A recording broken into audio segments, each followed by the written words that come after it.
The radio crackled with static as Captain Sarah Martinez pressed her ear closer to the receiver. The message was breaking up, but she caught enough words to make her blood run cold. Heavy casualties surrounded, requesting immediate extraction. Then nothing but silence. Martinez stared at the communication equipment in the forward operating base, her hands trembling slightly as she tried to re-establish contact. For the past 6 hours, Bravo Company had been radio silent.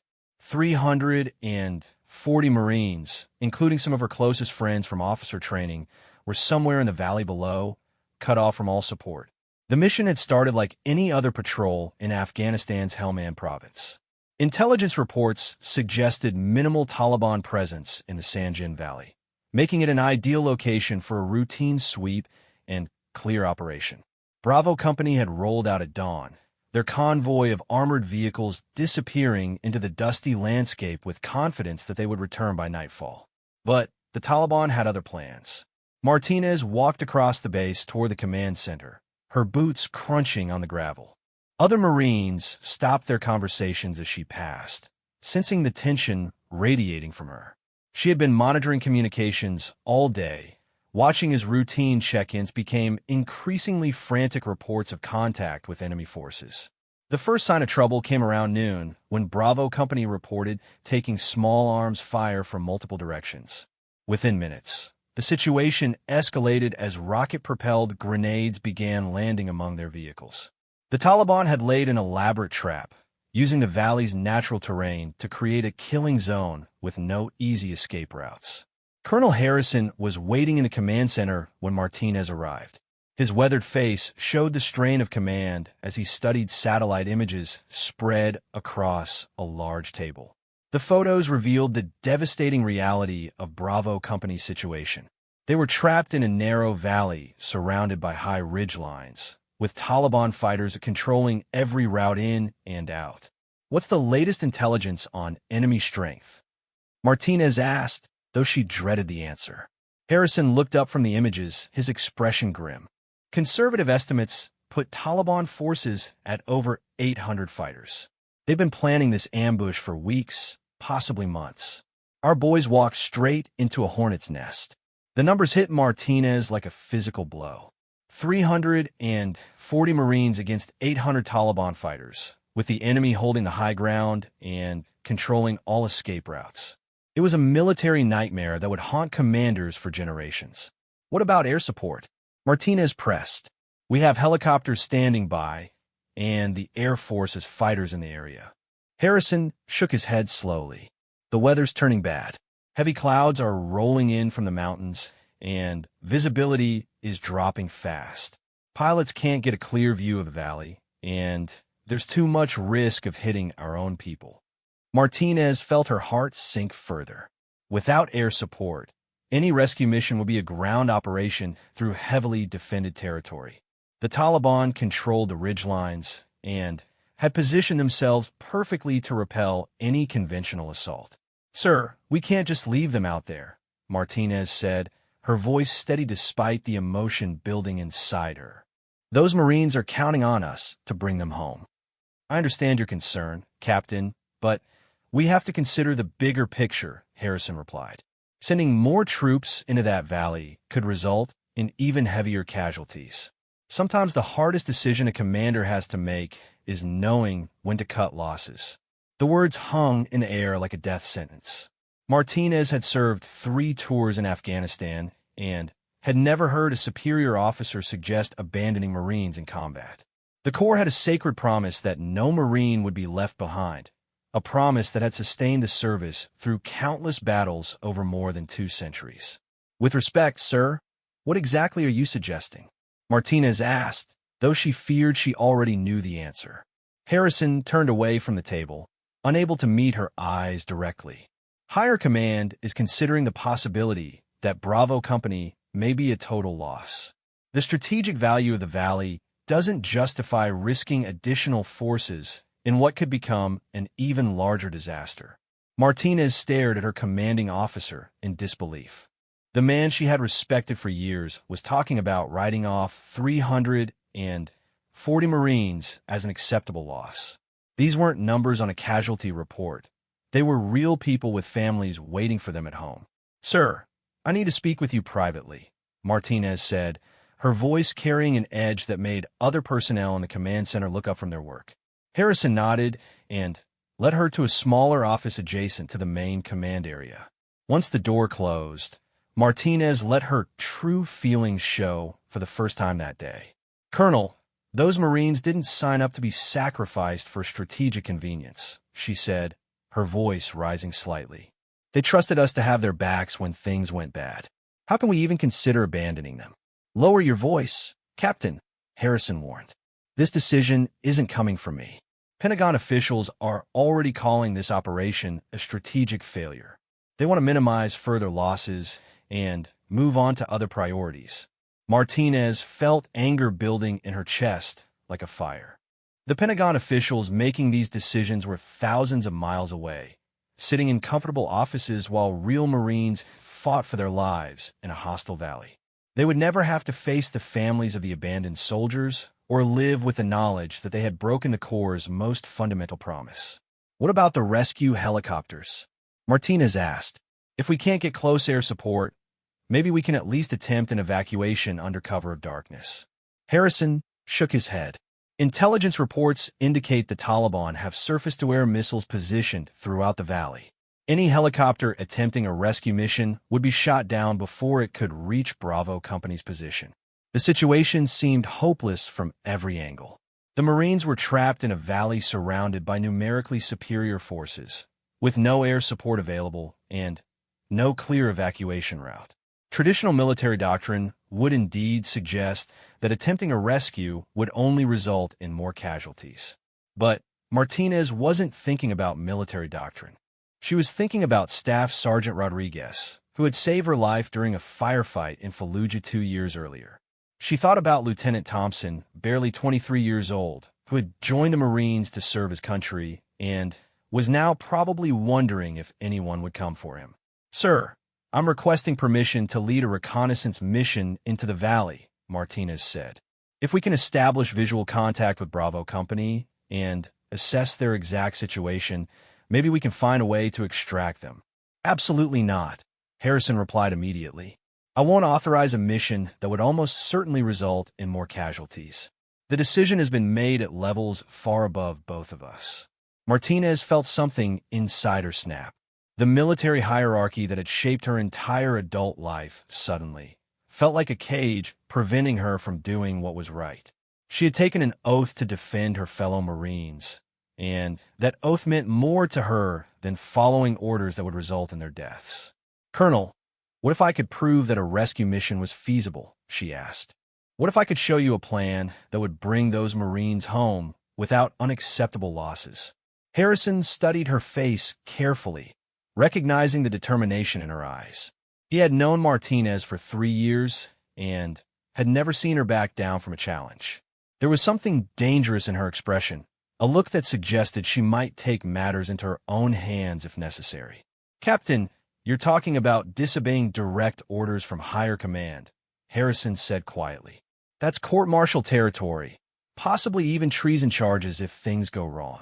And if I do nothing, 340 Marines die in that valley," Martinez replied. "I can live with a court-martial, sir. I can't live with abandoning my fellow Marines." The two officers stared at each other in silence, both understanding that they had reached a crossroads that would define the rest of their careers. Harrison could see that Martinez had already made her decision, regardless of what he said or did. "Give me 12 hours, Martinez finally said. "Let me put together a plan and show you how it could work.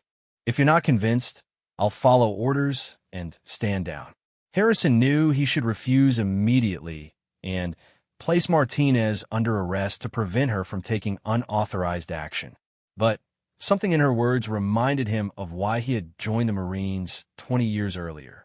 There had been a time when he would have felt the same burning need to rescue fellow Marines, regardless of the personal cost. 12 hours, he said reluctantly. "But if you can't convince me that a rescue mission has a reasonable chance of success, you'll accept the decision to abandon the operation." Martinez nodded, though both officers knew she was making a promise she might not be able to keep. As she left the command center, her mind was already racing with possibilities. Somewhere in that valley, 340 Marines were counting on someone to bring them home. She had 12 hours to figure out how to keep the Corps' most sacred promise, even if it meant destroying her own career in the process. The abandoned Marines didn't know it yet, but their only hope for rescue was a captain who refused to accept that some battles couldn't be won. Captain Martinez spent the next 4 hours studying every map, satellite image, and intelligence report available about the Sanjin Valley. Her small office became a war room as she spread documents across every available surface, searching for something that higher command had missed. The valley stretched 12 kilometers from east to west, with steep ridgelines rising over 300 meters on both sides. Taliban forces controlled the high ground, making any direct assault a suicide mission. Traditional escape routes through the valley entrance were blocked by enemy positions that could pour devastating fire onto any rescue force. But Martinez wasn't looking for traditional solutions. She focused on the geological surveys that most military planners ignored, studying the underground cave systems that honeycombed the mountainous region. Afghan fighters had used these tunnels for decades, moving unseen through terrain that appeared impassable to conventional forces. Around midnight, she found what she was looking for. A series of interconnected caves ran along the northern ridge, emerging at 3 different points within a valley. Local tribal leaders had used these passages for smuggling operations, moving goods between Pakistan and Afghanistan without detection by either government forces or rival tribes. Martinez traced the cave system with her finger, calculating distances and elevation changes. If she could access the tunnels from the backside of the ridge, her team could emerge behind enemy lines and create confusion that might allow Bravo Company to break out. The plan was insane by conventional military standards. She would need a small team willing to risk everything on an untested route through enemy-controlled territory. Even if they reached Bravo Company successfully, extracting 340 Marines through cave passages designed for smugglers would require multiple trips and precise coordination. But it was possible. Martinez began making a list of personnel she would need. The mission required specialists, combat engineers familiar with underground operations, medics capable of treating wounded Marines in confined spaces, and communications experts who could coordinate the complex extraction. Her first call was to Sergeant Major Williams, a 20-year veteran who had served in every major conflict since Desert Storm. Williams had earned his reputation leading special operations missions that officially never happened, and his loyalty to fellow Marines was absolute. Williams speaking, came the gruff voice through the secure phone line. "Sergeant Major, this is Captain Martinez. I need to see you in my office immediately. Come alone and don't discuss this conversation with anyone." There was a pause before Williams responded. "Ma'am, it's 0:30. This better be important." "It's about Bravo Company," Martinez said simply. "How important do you think that is?" "On my way, ma'am."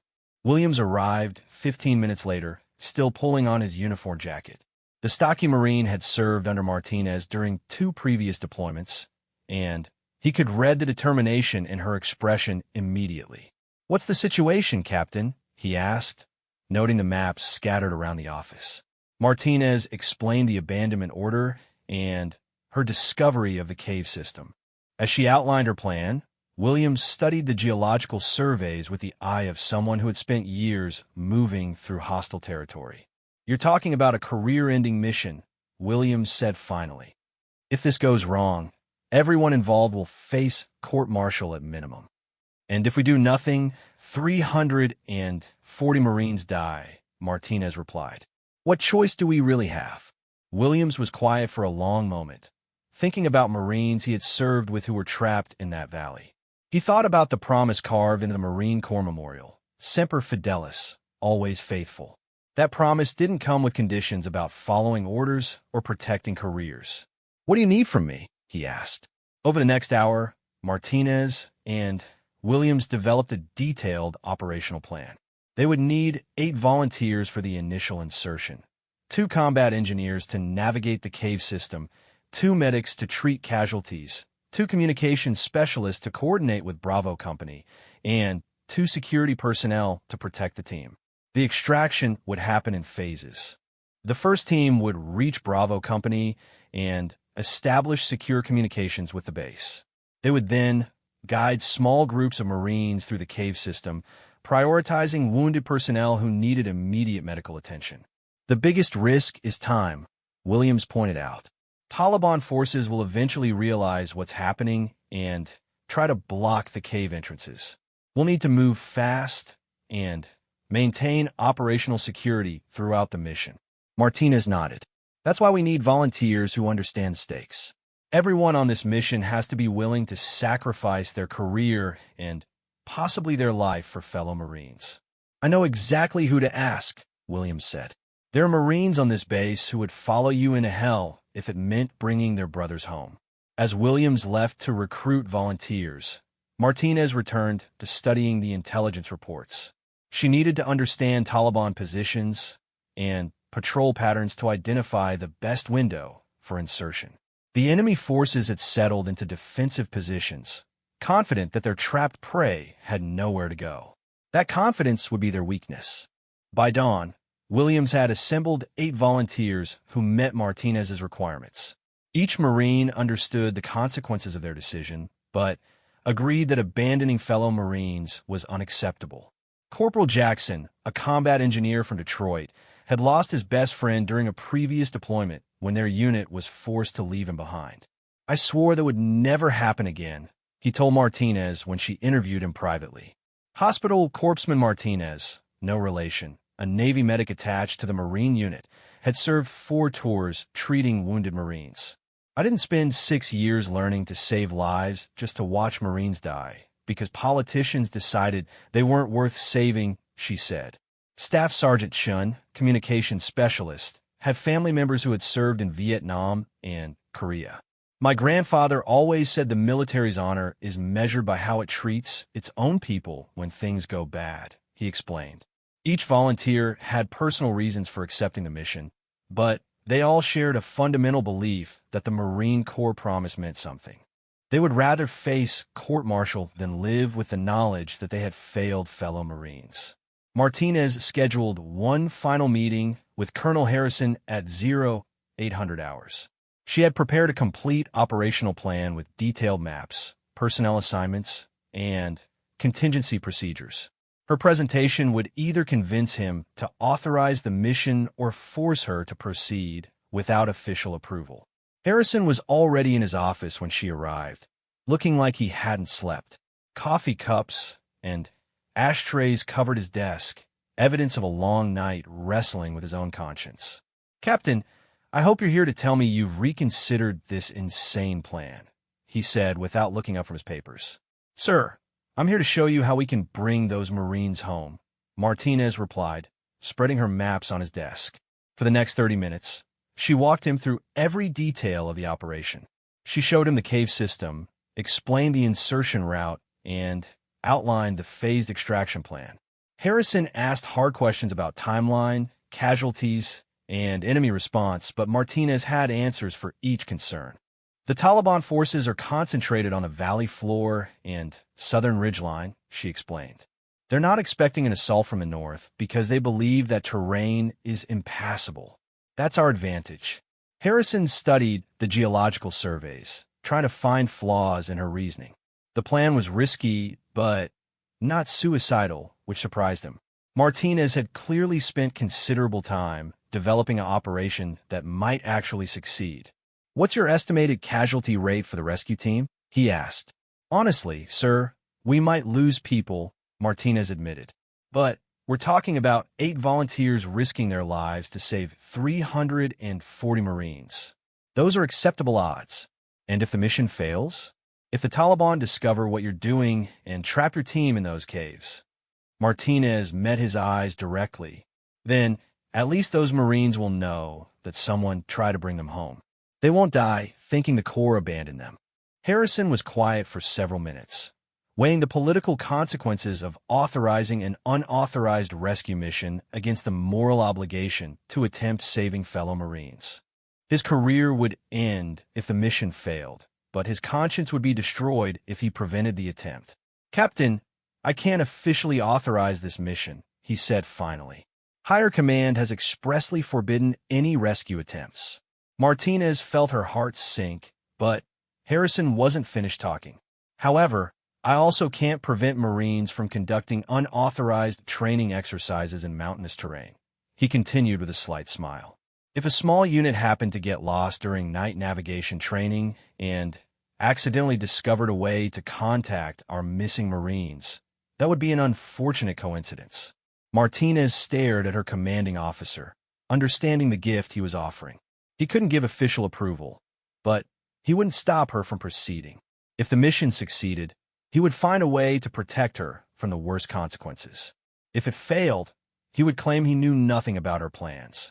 "Sir, what about equipment and transportation?" she asked. "Training exercises require proper gear," Harrison replied. "I'm sure the motor pool sergeant will cooperate when you explain that you need vehicles for navigation training. And if you happen to need communication equipment to maintain contact during your exercise, that seems reasonable." For the first time in 24 hours, Martinez allowed herself to feel hope.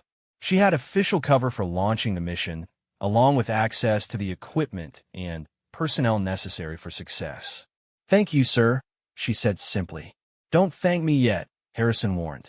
"If this goes wrong, I'll deny any knowledge of your activities. You'll face court-martial charges, and your career will be over. Are you absolutely certain you want to proceed?" Martinez thought about the 340 Marines trapped in that valley, probably wondering if anyone would come for them. She thought about the sacred promise that bound all Marines together, regardless of rank or assignment. "Yes, sir," she said.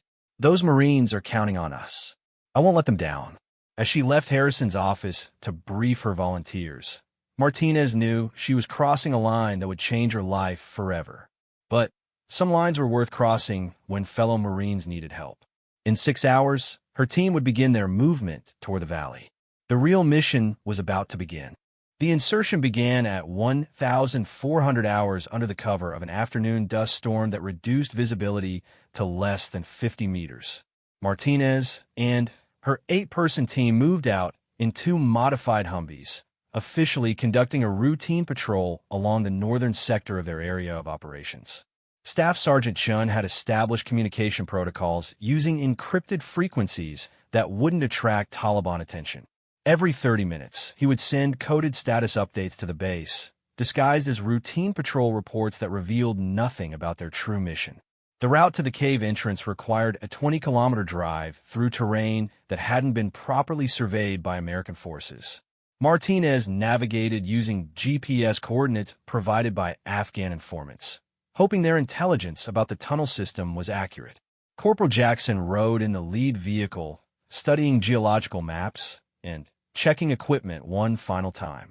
His demolition kit contained enough C4 explosives to clear cave-ins or create emergency exits if necessary. 2 medical bags held supplies for treating wounded Marines during extraction. "Captain, we're approaching the marked coordinates," announced Lance Corporal Morrison, who was driving the lead Humvee. "I can see the ridgeline formations that match our maps." Martinez raised her binoculars and studied the rocky outcropping ahead. According to their intelligence, the cave entrance was hidden behind a cluster of boulders that provided natural concealment from aerial observation. Taliban forces had never bothered to investigate the area because it appeared to lead nowhere. "Pull up behind those rocks," Martinez ordered. "We'll establish our base here and proceed on foot." The team quickly unloaded their equipment and camouflaged the vehicles using natural materials and sand-colored tarps. If Taliban patrols discovered the Humvees, the mission would be compromised before it began. Jackson located the cave entrance exactly where their informants had indicated. The opening was barely large enough for a person to crawl through, disguised by carefully arranged stones that made it appear to be just another crack in the mountain face. "This is it," Jackson said, removing his helmet light and peering into the darkness. The passage opens up about 10 meters inside, according to our intelligence. Martinez checked her watch. They had approximately 6 hours of daylight remaining, which should provide enough time to reach Bravo Company's position and establish contact. The real challenge would begin after dark, when they started moving Marines through unfamiliar cave passages. "Final equipment check," she announced. "Everyone verify your communication gear, medical supplies, and navigation equipment." Each team member carried redundant equipment in case of equipment failure or casualty. The medics had enough supplies to treat 20 serious wounds, while the communication specialists carried backup radios and satellite phones capable of reaching higher command if necessary. "Remember, once we enter those caves, we're committed," Martinez told her team. "Taliban forces control every other exit from this valley. If we can't extract Bravo Company through these tunnels, they're going to die in that valley." Hospital Corpsman Martinez had studied the medical reports from Bravo Company's last communication. At least 40 Marines were wounded, including several with serious injuries that required immediate evacuation. Moving critically wounded men through narrow cave passages would test her skills and the team's endurance. "Ma'am, what if we encounter Taliban forces inside the tunnel system?" asked Sergeant Williams. "Our informants said the caves were clear, but that intelligence could be wrong." Martinez had considered this possibility during mission planning. Fighting in confined spaces would limit their tactical options and could trap the team underground if enemy forces control the entrance. "We proceed with extreme caution and maximum stealth," she replied. "If we encounter enemy forces, we eliminate them quietly and continue the mission. Gunfire in those caves could cause rock falls that would bury us alive." The team began their descent into the cave system at 1,430 hours. Jackson led the way with night vision equipment, followed by Martinez and the communications specialists. The passage was exactly as described, narrow for the first 10 meters, then opening into a larger chamber that connected to the main tunnel network. Underground, the temperature dropped noticeably, and the silence was complete except for their footsteps and breathing. The cave walls showed evidence of previous human activity, with occasional marks carved into stone and remnants of old campfires. "This system has been used for smuggling operations for decades," Jackson observed, examining scratches on the walls. "The passages are well maintained and should support our weight without structural concerns." They moved through the tunnels in single file, using hand signals to communicate and minimize noise. Chun checked their GPS position every 15 minutes, confirming that they were progressing toward Bravo Company's last known location. After 2 hours of underground movement, they reached a chamber where multiple passages converged. According to their maps, one tunnel led directly to the valley floor, while another emerged on the ridgeline overlooking Bravo Company's defensive position. "We'll take the high route first," Martinez decided. "I want to assess the tactical situation before making contact with our Marines." The climb to the ridgeline exit required another hour of careful movement through increasingly narrow passages. At several points, team members had to remove their equipment and push it ahead of them while crawling through tight spaces. Finally, they reached an opening that provided a view of the valley below. Martinez crawled forward and used her binoculars to study the scene that had been hidden from satellite observation. What she saw made her heart race. Bravo Company had established a defensive perimeter in a grove of trees near the valley center, but their position was deteriorating rapidly. Taliban fighters had moved closer during the night, establishing firing positions within 200 meters of the Marine lines. Dead and wounded Marines lay scattered around the defensive perimeter, while the surviving defenders fired sporadically to conserve ammunition. "Jesus," whispered Sergeant Williams, who had crawled up beside her. "They're in worse shape than we thought." Martinez counted the Marines she could see moving around the defensive position. The number was far lower than expected, suggesting that casualties had been much higher than initial reports indicated. Many of the remaining Marines appeared to be wounded but still fighting. "Captain, I'm picking up their radio frequency. reported Chun, who had established a monitoring position behind them. They're down to emergency ammunition supplies and have at least 60 wounded Marines who need immediate medical attention. The situation was worse than Martinez had imagined, but it also confirmed that they had arrived just in time. Bravo Company might not survive another day without intervention, and conventional rescue forces could never reach them before Taliban fighters overran their position. Can you establish secure communication with their command element? Martinez asked Chun. Yes, ma'am. Their radio operator is still maintaining communication protocols despite the tactical situation. Martinez made her decision. Establish contact and identify yourself as Rescue One. Tell them to prepare for emergency extraction through unconventional means. Do not reveal our location or method of insertion. Chun adjusted his radio and began transmitting on Bravo Company's emergency frequency. Bravo 6, this is Rescue One. We are in position to begin emergency extraction. Acknowledge if you copy. The response came immediately, filled with static but clearly audible. Rescue One, this is Bravo 6. Confirm your identity and extraction method. We have multiple wounded requiring immediate medical attention. Bravo 6, we are Marines operating under emergency authority to extract your unit. Detailed instructions will follow.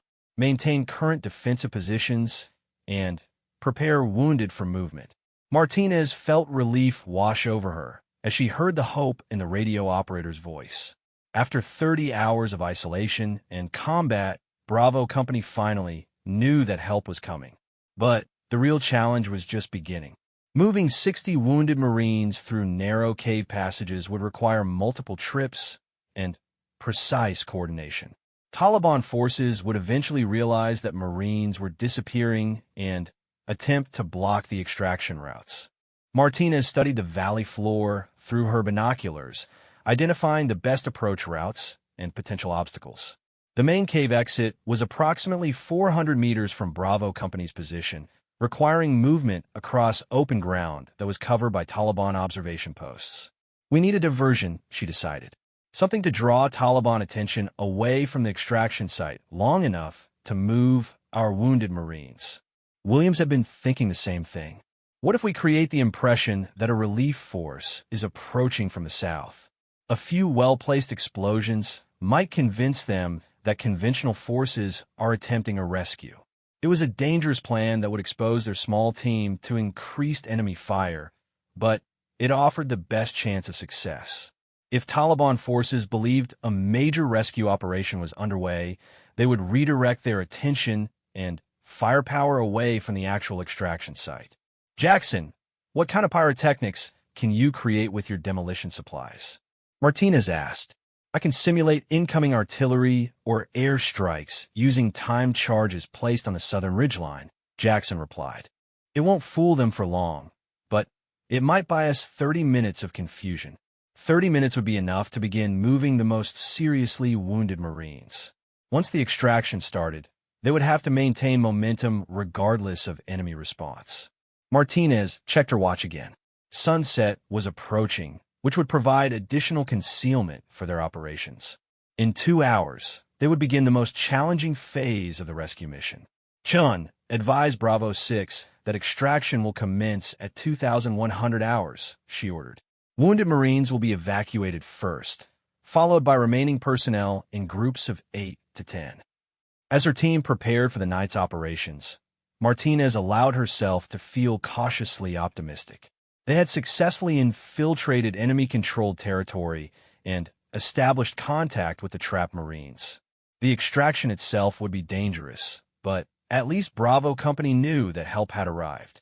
In the valley below, word was spreading among the desperate Marines that rescue was finally coming.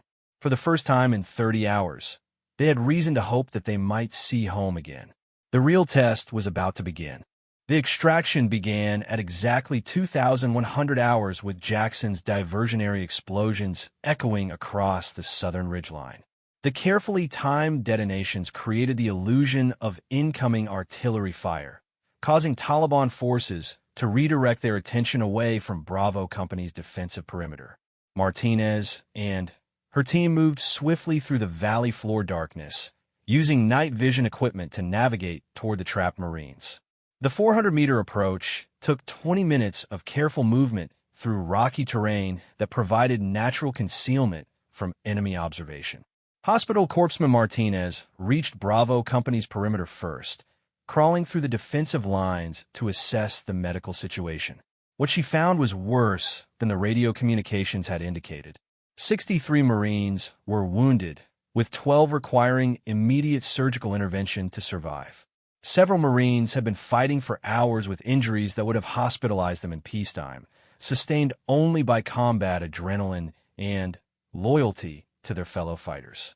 "Doc, thank God you're here," said Staff Sergeant Rodriguez, the senior enlisted Marine still capable of combat operations.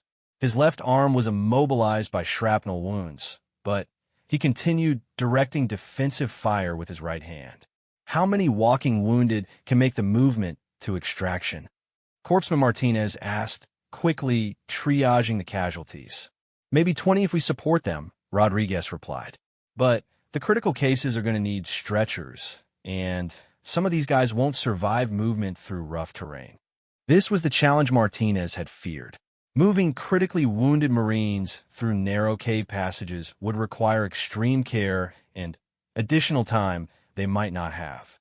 Every minute spent underground increased the risk of Taliban forces discovering and blocking their escape route. Captain Martinez established her command position within Bravo Company's perimeter and immediately called for Chun to coordinate with the base. Their extraction window was narrowing as Taliban forces began investigating the diversionary explosions. "Base, this is Rescue 1, Chun transmitted. "We have established contact with Bravo 6. Beginning emergency extraction of critical casualties. Request immediate medical support standing by at our return coordinates." Colonel Harrison's voice responded through the encrypted channel. "Rescue 1, confirmed medical support standing by. Be advised, enemy radio traffic indicates increased Taliban activity throughout the valley. Expedite your extraction." Martinez had expected enemy radio intercepts to reveal their presence eventually. The Taliban commanders were experienced fighters who would quickly realize that the explosions were a diversion tactic designed to mask another operation. "Rodriguez, we need to move your most critical casualties first," she told the staff sergeant. "The cave passage can accommodate stretchers, but it's going to be slow going with serious wounded." "Ma'am, some of these Marines won't survive the movement," Rodriguez warned. "They need immediate surgical intervention, not a rough ride through mountain caves." Martinez faced an impossible choice. Moving the critically wounded Marines might kill them, but leaving them behind would certainly result in their death when Taliban forces overran the defensive position. The Corps promise meant that every Marine went home, even if the attempt to save them resulted in additional casualties. "We take every one," she decided. "Start moving the walking wounded toward the extraction point. My team will handle stretcher cases." Williams and Jackson had reached the cave entrance and were preparing the tunnel system for casualty evacuation. Jackson used his engineering skills to widen several narrow passages, while Williams established communication relays to maintain contact between the cave system and Bravo Company's position. The first group of walking wounded Marines began their movement toward the caves at 2,130 hours. 20 Marines who could move under their own power made the dangerous crossing under cover of darkness, guided by Martinez's team members who had memorized the route during their approach. Taliban forces had begun probing attacks on Bravo Company's southern perimeter, testing for weaknesses in their defensive lines. Rodriguez and the remaining able-bodied Marines maintained covering fire while the extraction continued, but their ammunition supplies were critically low. "Captain, we're starting to take heavier fire," Rodriguez reported as bullets cracked overhead. "The Taliban are definitely moving closer to our position." Martinez, check her watch. The first group of wounded Marines had been underground for 30 minutes, which meant they should be approaching the northern exit point. If the cave system was clear, those Marines would soon be safe. "Chun, give me a status report on Group 1, she ordered. Group 1 has successfully transited the tunnel system and is approaching our vehicle position, Chen reported. No casualties during movement. Ready to begin transportation to base. The news provided Martinez with her first moment of genuine hope since the mission began. The cave evacuation route was working exactly as planned, which meant the remaining Marines could be extracted successfully if they maintained operational security. But Taliban forces weren't going to give them much more time. Heavy machine gun fire suddenly erupted from multiple positions around the valley perimeter. Taliban fighters had completed their movement under cover of darkness and were now launching a coordinated assault designed to overrun Bravo Company before any rescue could be completed. All Marines, defensive positions, Rodriguez shouted as bullets tore through the trees around their perimeter. They're coming from 3 directions. Martinez found herself in the middle of a pitched firefight while trying to coordinate the evacuation of wounded Marines. Rocket-propelled grenades began exploding within the defensive perimeter, sending shrapnel flying through the air and creating additional casualties. "Ma'am, we need to accelerate the extraction," Williams reported through his radio. "Taliban forces are moving to cut off our escape routes." The second group of Marines, consisting of 12 stretcher cases, was already moving toward the cave entrance when the attack intensified. Hospital corpsman Martinez and 2 Marine volunteers carried the most critically wounded Marine on an improvised stretcher while under fire from multiple directions. "Keep moving," Martinez shouted to her evacuation team. "We're not leaving anyone behind." A mortar round exploded 50 meters away, showering the evacuation route with rocks and debris. One of the stretcher bearers was knocked down by the blast, but immediately got back up and continued moving toward the cave entrance. The tactical situation was deteriorating rapidly. Taliban forces had committed their reserves to the assault, recognizing that this was their best opportunity to inflict maximum casualties on trapped American forces. If they could prevent the evacuation, the entire Marine company would be eliminated. Rodriguez and his remaining fighters were running out of ammunition as they tried to maintain a defensive perimeter around the extraction site. Several Marines were down to their last magazine, while others had resorted to using weapons taken from fallen Taliban fighters. "Captain, I can hold them for maybe another 20 minutes, Rodriguez reported. "After that, we'll be fighting with rocks and bayonets." Martinez made a decision that would haunt her for the rest of her career. "All remaining Marines, begin movement to extraction point," she ordered. "We're abandoning the defensive perimeter and making a run for the caves." It was a calculated risk that could result in additional casualties, but staying in their current position guaranteed death for everyone involved. The cave entrance offered the only chance of survival for the remaining Marines. "Williams, are you ready to receive the final group?" Martinez asked through her radio. "Affirmative. Cave passage is clear and ready for emergency extraction." The last 37 Marines began their movement toward the cave entrance under intense enemy fire. Taliban forces realized what was happening and concentrated their fire on the evacuation route, but the darkness and rocky terrain provided some protection for the escaping Marines. Martinez was among the last to enter the cave system, providing covering fire for Rodriguez and the final security team. As she crawled into the tunnel entrance, she could hear Taliban fighters shouting to each other as they discovered the abandoned defensive position. "They're in the caves," someone shouted in Pashto. "Block the entrances." The race was on.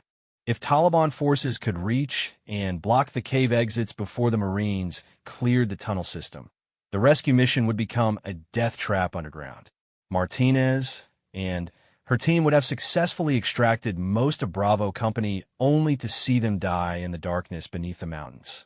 But they had come too far to fail now. 340 Marines depended on getting through those caves and reaching safety on the northern side of the valley. The most dangerous phase of the mission was just beginning, and Martinez could hear enemy fighters moving through the darkness above them as they crawled through the underground passages toward freedom. The underground evacuation became a desperate race against time as Taliban forces searched for cave entrances throughout the valley. Martinez could hear enemy fighters above them, their voices echoing through cracks in the rocky ceiling as her team guided wounded Marines through the narrow passages. The tunnel system was never designed for moving large numbers of people, especially wounded soldiers requiring medical attention. Several stretcher cases had to be carried through spaces barely wide enough for a single person, requiring Marines to crawl alongside their wounded comrades while providing medical support. Hospital Corpsman Martinez worked continuously as the group moved through the caves, administering pain medication and checking vital signs by flashlight. 2 Marines were in critical condition, requiring constant monitoring to ensure they survived the underground journey. "Captain, we have a problem," reported Jackson from his position at the front of the column. "There's a cave-in blocking the main passage about 200 meters ahead. We'll need to use the alternate route, but it's going to add another hour to our movement time." Martinez felt her stomach drop. An additional hour underground meant more time for Taliban forces to locate and block their escape routes. They were already operating beyond their planned timeline, and any further delays could prove fatal. "Can you clear the obstruction with explosives?" she asked. "Negative, ma'am. The blast could bring down the entire tunnel system. We'll have to take the long way around." The alternate route required the Marines to climb through a series of connected chambers that rose sharply toward the surface. Moving wounded Marines up steep rocky slopes in complete darkness would test everyone's endurance and resolve. Staff Sergeant Rodriguez, despite his own wounds, helped carry stretchers through the most difficult passages. His leadership kept the evacuation moving when exhausted Marines wanted a rest. Every few minutes, he would quietly encourage someone who was struggling or help redistribute the weight of medical supplies. "Come on, Marines," Rodriguez whispered as they navigated a particularly narrow section. "We've come too far to quit now. These caves end somewhere, and home is waiting on the other side." Above ground, Taliban forces had discovered several cave entrances and were sending fighters into the tunnel system to pursue the escaping Marines. The sound of enemy voices grew closer as the pursuit intensified.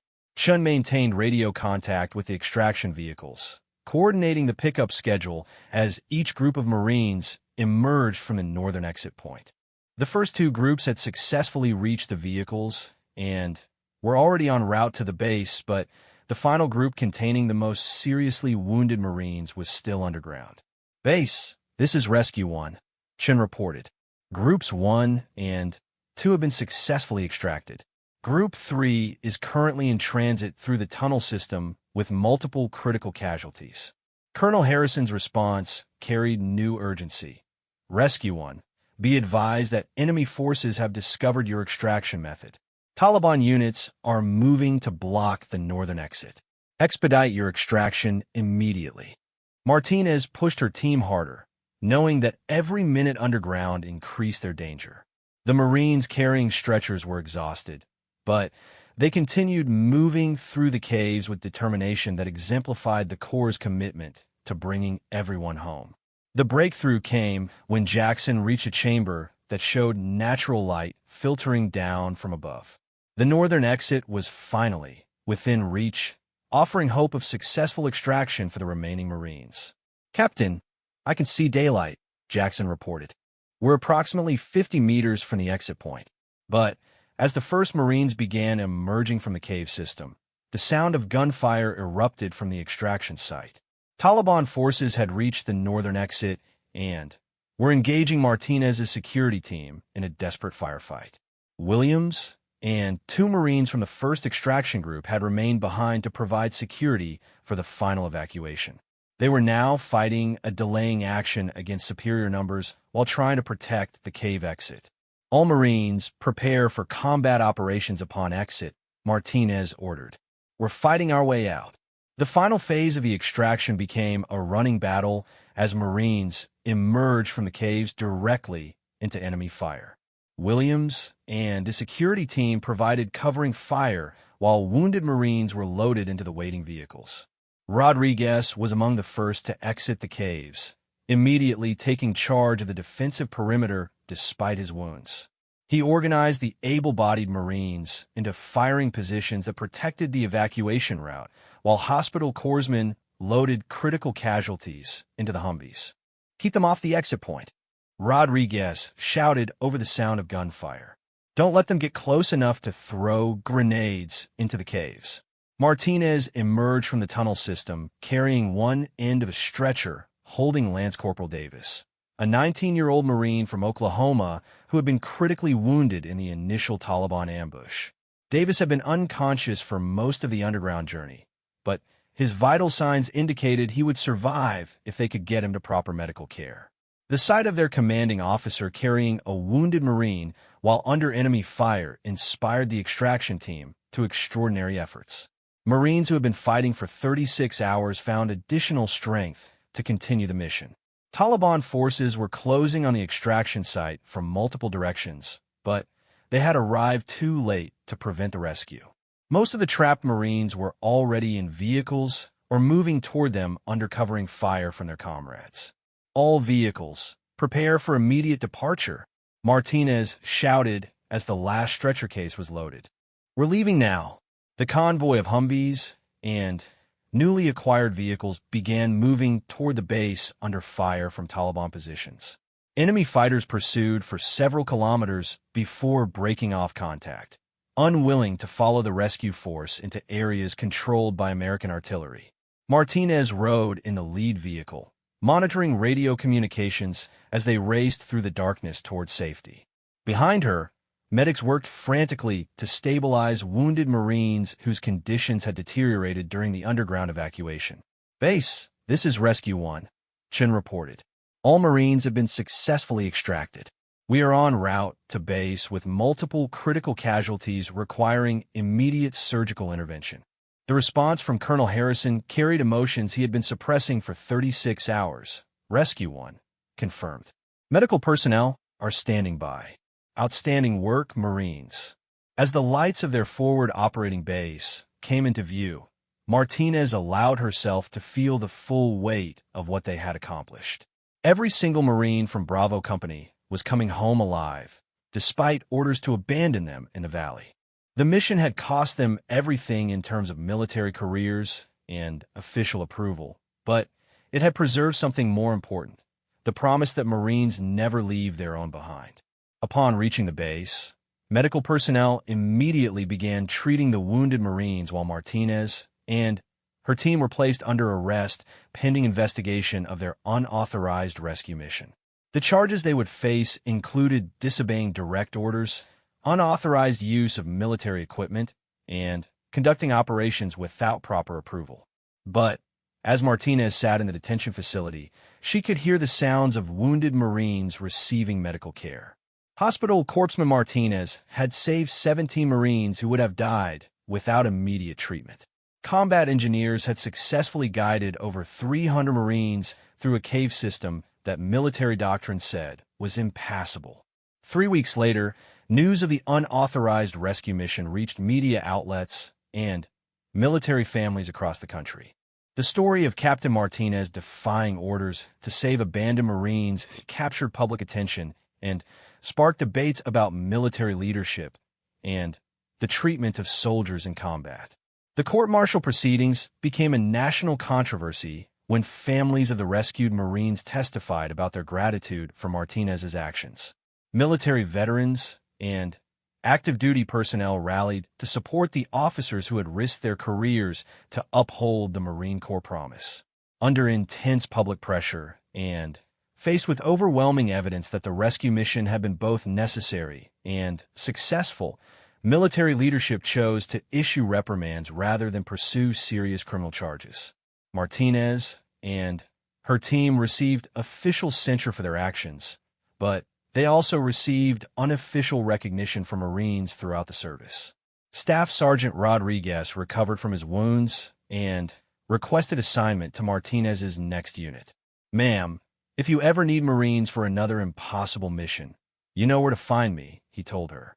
Hospital Corpsman Martinez was awarded the Navy Cross for her actions during the rescue, though the full details of her service were classified for several years.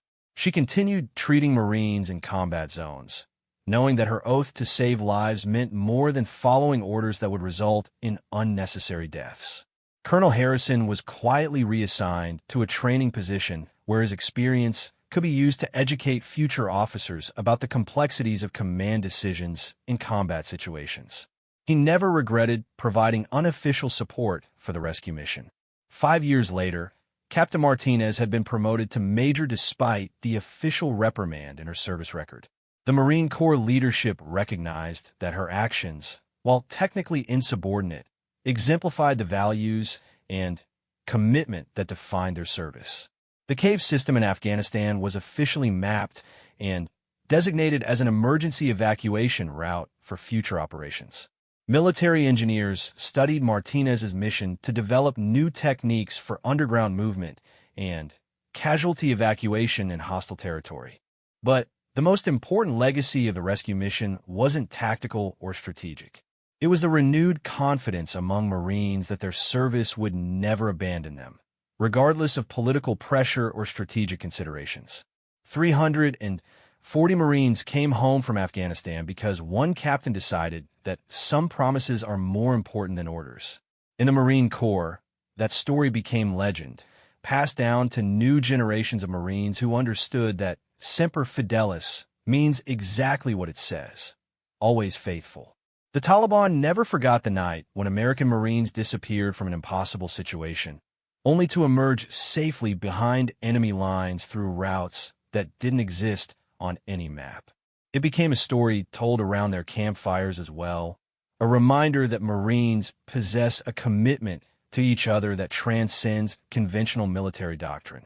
And in a small office at Marine Corps headquarters, Martinez's mission report became required reading for senior officers, not as an example of what to do, but as a reminder of what Marines will do when their brothers and sisters need them most.